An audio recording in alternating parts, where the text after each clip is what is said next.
السلام عليكم متابعينا الكرام، معكم عبر قناة أخبار مصر اليوم محمد حجازي.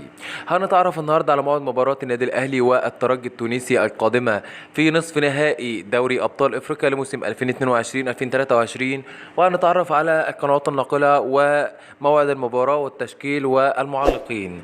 بس يا ريت قبل ما نبدأ نصلي على النبي عليه الصلاة والسلام، ولو لسه جديد معايا في القناة يا ريت تشترك وتفعل زر الجرس عشان يوصلك كل جديد.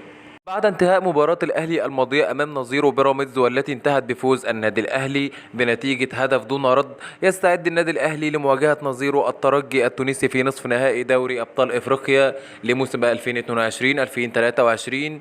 أما بالنسبة للتشكيل المتوقع، هيكون في حراسة المرمى محمد الشناوي، خط الدفاع هيكون محمد هاني، محمود متولي، محمد عبد المنعم، علي معلول، خط الوسط هيكون حمدي فتحي واليو ديانج، خط الهجوم هيكون حسين الشحات، مروان عطية، احمد عبد القادر، ورأس الحربة هيكون محمود كهربا. اما بالنسبه لموعد المباراه والقنوات الناقله، سوف يلتقي النادي الاهلي والترجي التونسي على استاد رادس بتونس يوم الجمعه الموافقه 12 مايو 2023 12/5/2023. وسوف تنطلق بداية صافرة المباراة في تمام الساعة 8 مساء بتوقيت تونس والجزائر والمغرب، والساعة 9 مساء بتوقيت ليبيا والسودان، والساعة 10 مساء بتوقيت مصر والسعودية وقطر والعراق وسوريا وفلسطين واليمن والكويت، والساعة 11 مساء بتوقيت الإمارات وعمان.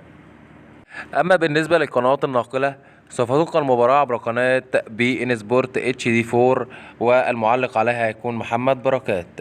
وبكده نكون وصلنا لنهايه فيديو النهارده، اتمنى تكون استفدت معانا واتمنى التوفيق للنادي الاهلي. ولو انت مشجع النادي الاهلي يا ريت ما تنساش تعمل الفيديو بلايك، ولو لسه جديد معايا في القناه يا ريت تشترك وتفعل زر الجرس عشان يوصلك كل جديد. والسلام عليكم ورحمه الله وبركاته.